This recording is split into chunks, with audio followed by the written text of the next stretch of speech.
একটি রোবট অনুকরণ করছে মানুষের মুখের ভঙ্গি। কলম্বিয়া ইউনিভার্সিটির ক্রিয়েটিভ মেশিন ল্যাবের ইঞ্জিনিয়াররা এমন একটি রোবট তৈরি করেছে যা মানুষের মুখের ভাব অনুকরণ করতে সক্ষম।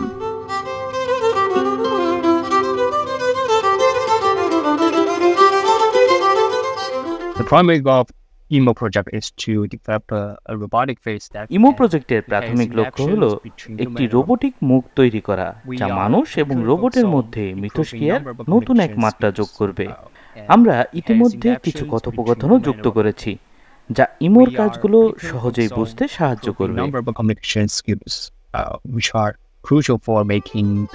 এর আগে বেশ কিছু রোবট চ্যাটজিপিটির সাহায্যে মৌখিক যোগাযোগ করতে সক্ষম হয়েছে, কিন্তু সেই রোবটগুলোর মুখের ইঙ্গিত কিংবা ভঙ্গি প্রকাশে কিছুটা কমতি ছিল।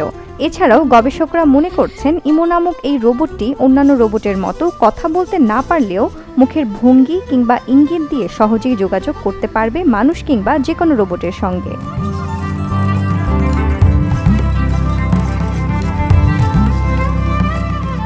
সায়েন্স রোবোটিক্সে প্রকাশিত এক গবেষণায় বলা হয়েছে ইমো মানুষের অভিব্যক্তি অনুমান করতে পারে এবং একই সঙ্গে তাদের অনুকরণও করতে পারে।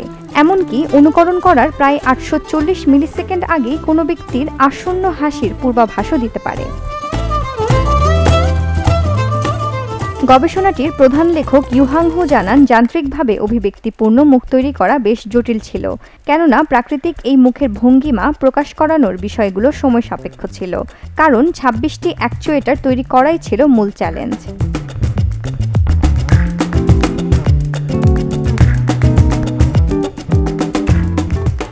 এআই মডেল দ্বারা চালিত রোবটগুলো আরও উন্নত ও জটিল হয়ে উঠছে, কিন্তু প্রযুক্তিতে নতুন সংযোজন এবং সবকিছু আরও সহজ করে তোলা বেশ সময় সাপেক্ষ। আমরা পরবর্তী ধাপে মৌখিক যোগাযোগের মাধ্যমটি উন্নত করব, সেই সঙ্গে ইমোকে আরও জটিল এবং স্বাভাবিক কথোপকথনে নিযুক্ত করাই এখন মূল লক্ষ্য।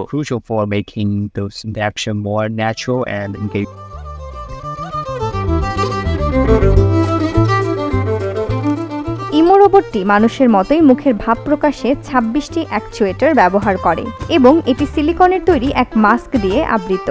প্রাণবন্ত মিথস্ক্রিয়া এবং চোখের যোগাযোগের জন্য রোবটটির চোখে উচ্চ রেজুলেশনের ক্যামেরা রয়েছে, যা অমৌখিক যোগাযোগের জন্য বেশ গুরুত্বপূর্ণ।